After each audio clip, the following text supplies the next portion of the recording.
Muito bem, meus caros, muito bem, muito bem.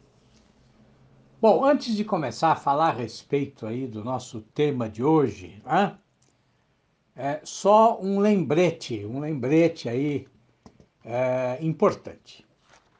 Vocês sabem, eu já avisei aqui há alguns dias, né, que a minha livraria está com uma ótima promoção, né?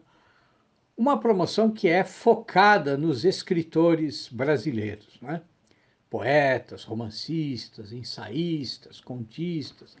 Mas vejam, é claro que a promoção é muito mais abrangente, né? Tem de tudo lá na livraria. Bom, mas por que eu estou falando da promoção de novo, né? É a velha história. Acontece que tudo que começa precisa terminar, não é mesmo? Bom, e agora nós estamos então nas últimas horas da promoção, né? De maneira que depois deste áudio eu vou deixar aqui o link para a minha livraria, tá certo? A promoção termina aí amanhã, dia 10. Bom, muito bem, muito bem. Mas vamos falar hoje de uma outra questão importante no trabalho do escritor, né? Uma questão, uma questão profundamente ligada ao exercício da paciência, né? Exercício a respeito do qual eu falei ontem, né? E também profundamente ligada a outro ponto que eu salientei ontem. Quer dizer, a necessidade do escritor, como dizia o Alden, cortejar a Madame Filologia. Quer dizer, a necessidade de, trilhando diferentes caminhos, o escritor se tornar íntimo das palavras. Bom, eu já falei aqui várias vezes do Bioy Casares, né? O escritor argentino que foi extremamente amigo do Jorge Luis Borges, não é mesmo? Bom, o Bioy dizia que escrever é fazer um rascunho e corrigi-lo até desentranhar, até arrancar dele o que você realmente pensa, né? Bom, esse é o grande trabalho. Quer dizer, na verdade, não é o grande trabalho. Na verdade, é o único trabalho do escritor, né? Reescrever, reescrever. Só com a reescrita você alcança aquilo que realmente pretende e quer expressar, né? Bom, mas como é que funciona? Como é que funciona na mente do escritor esse processo de escolha, né? Essa busca, né, da palavra precisa? Bom, cada escritor tem os seus próprios motivos, né, para escolher uma palavra e não outra, para escolher uma determinada construção frasal e não outra, né, para se decidir por uma determinada forma de expressão, desprezando outras, né? Mas vejam que o exercício geral é sempre esse: é buscar a palavra, buscar a frase que mais se coadune com o seu pensamento. Há um trecho muito interessante no Subsidiário 2, em que o Herberto Salles dá um exemplo preciso de como a mente do escritor funciona, né? Então ele está lá contando de certa passagem de ano na casa de uma tia, né? Uma passagem de ano ocorrida muito tempo antes, né? E ele escreve assim, né? Um velho dia, no Rio de Janeiro, fui romper o ano em casa de minha tia Nanô, hoje falecida. Bom, então assim, vejam que a frase não tem nenhum problema, não é mesmo? Um velho dia, no Rio de Janeiro, fui romper o ano em casa de minha tia Nanô, hoje falecida. Muito bem. Mas vejam só o que acontece na sequência desse trecho, né? Vejam como é que funciona a mente do escritor. O Herberto Salles imediatamente né? Depois de escrever esse trecho, ele se corrige, né? E escreve sem nem mudar de parágrafo. Ele diz assim, ou melhor, morta. Né? E ele continua a reflexão. Ele diz, nem sei mesmo como escrevi em lugar de morta, falecida. Sempre achei para a morte a palavra morta mais nobre que a palavra falecida. As pessoas morrem. Ninguém diz que na guerra faleceram soldados, nem que faleceu na cruz Jesus Cristo. As pessoas morrem. Né? Muito bom o trecho, muito bom. Né? E que lição nós tiramos, né? Desse trecho do subsidiário 2? Bom, a lição essencial é nunca confiar no primeiro impulso. Né? Nunca acreditar que as escolhas vocabulares e frasais que você faz aí no calor da escrita, né, são sempre as melhores. Né? Na verdade, ao contrário do que muitos imaginam, né, a aparente naturalidade do texto de muitos escritores, bom, ela é o resultado de um paciente trabalho de reescrita, né, de modelação do texto. E raros são os escritores que, depois de anos trabalhando para aperfeiçoar o seu estilo, a sua expressividade, né, são raros os que não se reconhecem vivendo num verdadeiro inferno. Né?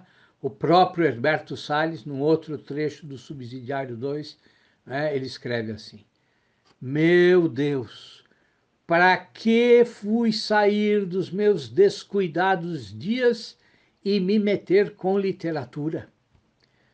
Para que foi o pobre de mim mexer com a palavra, essa víbora traiçoeira, sempre pronta a nos trair, a nos golpear com a sua lívida picada venenosa? É um belo trecho, né? Quer dizer, esse é o trabalho central do escritor, né? Quer dizer, tentar controlar o que muitos escritores classificam como a índole diabólica da escrita. Né? E nesse mesmo livro, o Herberto faz outra ótima reflexão a respeito dessa relação do escritor com as palavras. Né? Vejam bem o que ele diz, eu vou ler o trecho. O esforço em escrever quer me parecer que está exatamente na utilização adequada do meio de expressão da escrita, isto é, a palavra. Bom, muito bem, né? Quer dizer, nesse primeiro período não tem nenhuma novidade, não é mesmo? Nenhuma, está tudo ok. Bom, mas vejam como é que ele prossegue, o que ele escreve em seguida. Ele diz assim, escrever não será apenas juntar palavras em função do significado delas, para com elas dar a um texto, na formulação da mensagem que ele veicula, a sua organicidade expressional utilitária.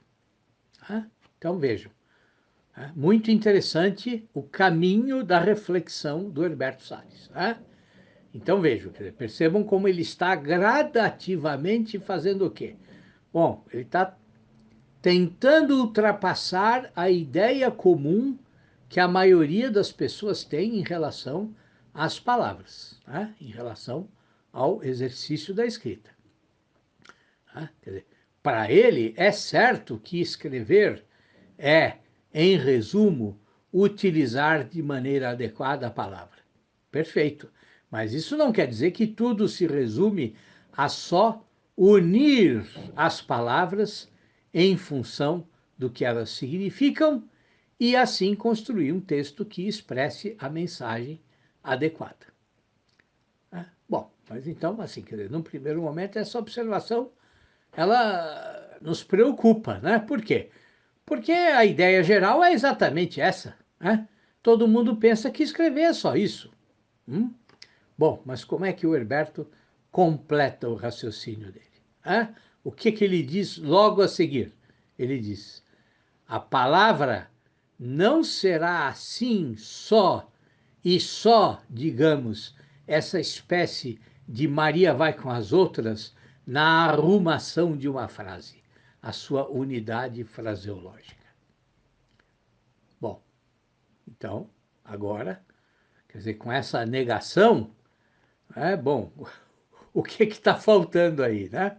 Bom, está faltando a conclusão do pensamento dele, né? Quer dizer, se a palavra não é aí essa, essa, essa Maria vai com as outras na arrumação da frase, ou então o que que ela é? Né? Bom, e o Herberto então responde, né? Ele diz: a palavra é, em verdade, uma coisa autônoma, como uma chama. Cada palavra tem a sua verdade, que se faz sentir ou que estruturalmente se exprime na medida em que melhor descreve ou desenha uma coisa. Cada palavra tem, enfim, um teor subjetivo, que o dicionário, registrando-a, não capta, porque só o escritor o descobre, quando, com o seu talento, faz uso adequado dela. Muito bom, hein? Muito bom. Quer dizer, a palavra é uma chama, é uma chama. Né? O dicionário até pode registrar, né, essa palavra, mas ele não capta ela na sua totalidade. Né? Quer dizer, a palavra é uma coisa com vida própria. Né? O que é uma chama?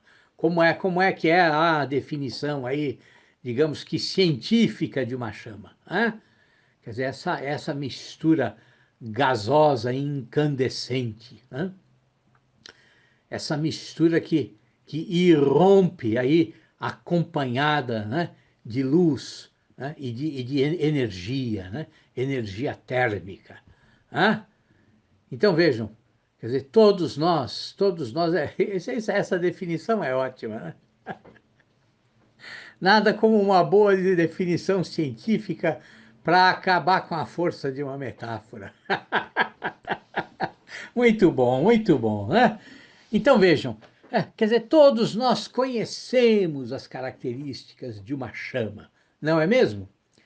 Quer dizer, todos nós sabemos o quanto ela é desobediente, né? Quer dizer, o quanto ela é intáctil, né? E ao mesmo tempo o quanto ela é instável, né? E principalmente, né, todos nós sabemos como essa instabilidade representa um perigo para nós e para toda a natureza. Né? Bom, é com elementos assim que nós trabalhamos, que o escritor trabalha. Elementos cujo poder está muito, muito além dos dicionários. Exatamente porque as palavras possuem vida própria. Né? Quer dizer, na verdade, o que todo escritor busca é exatamente produzir novas chamas. Né? Quer dizer, todo escritor é um incendiário, né?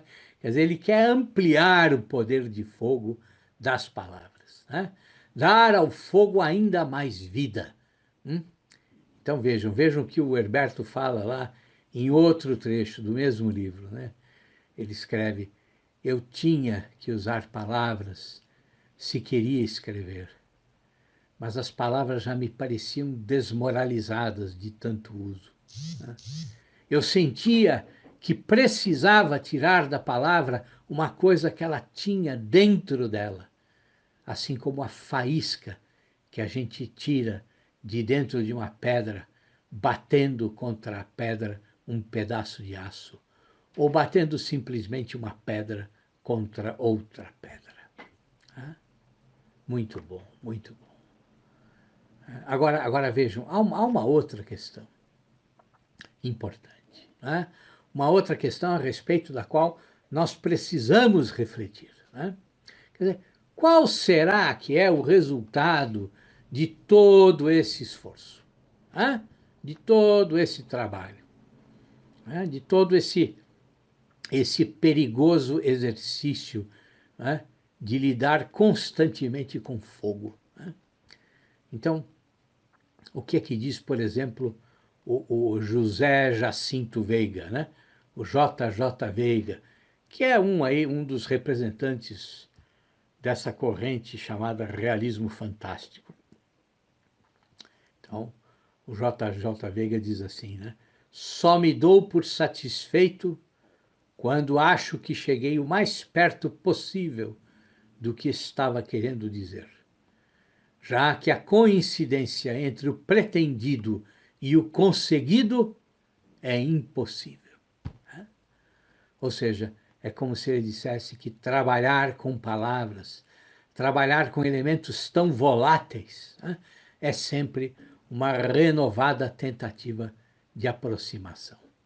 É sempre um processo, como eu dizia ontem, que sempre recomeça, que nunca termina, que ninguém nunca domina completamente, né? Quer dizer, escrever é chegar sempre perto, às vezes muito perto, às vezes não, né?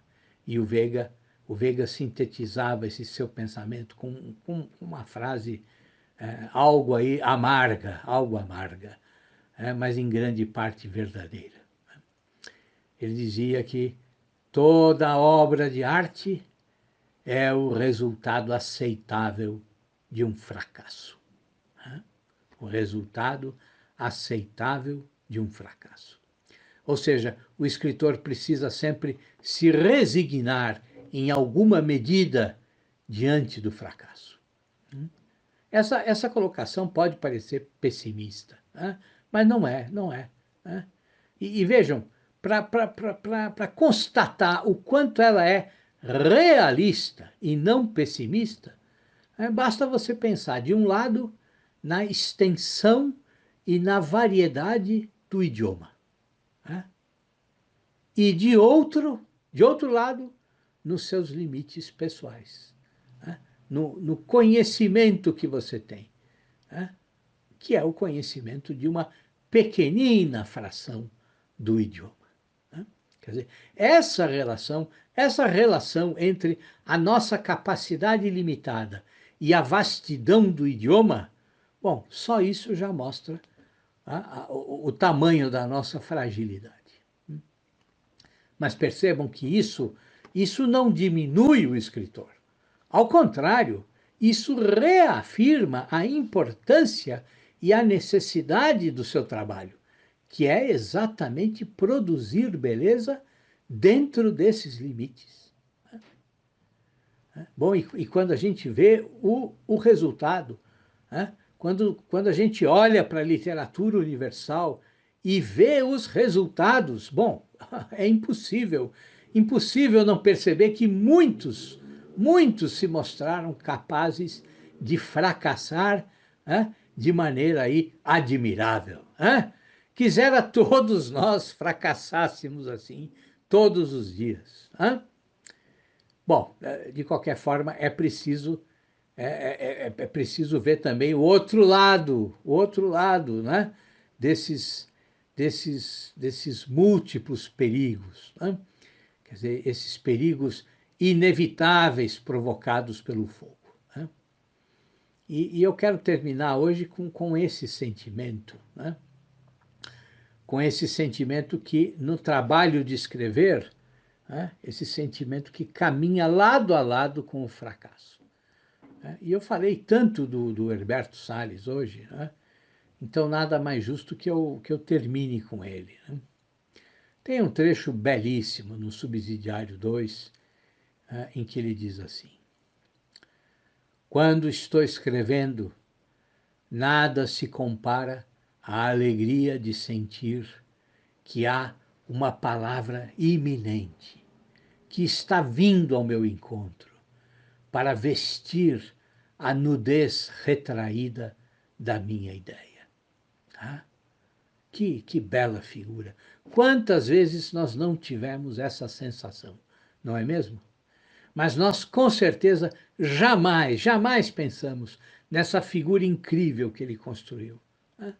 Da palavra que vem ao encontro dele para vestir a nudez retraída da sua ideia, né? Quer dizer, e o que representa essa imagem, né, diante de tudo que eu disse aqui hoje? Bom, significa que há modos incríveis, há formas geniais, né, de um escritor fracassar, meus caros, né?